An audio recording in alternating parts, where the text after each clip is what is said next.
So what's up, guys? It's been a while since I made a video.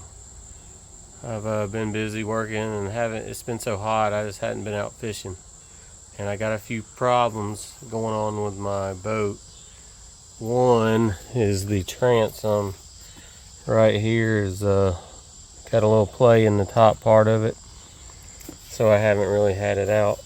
I'm probably going to end up trying to replace it, and if I don't take the whole top cap off, I'm going to try to cut here ish and here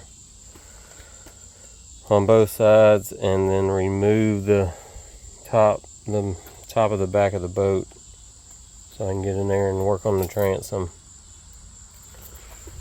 So yeah, that's what I've been up to, just thinking and saving money up to work on this and try to repair that, and then maybe in the cooler months I can get out there and catch some fish.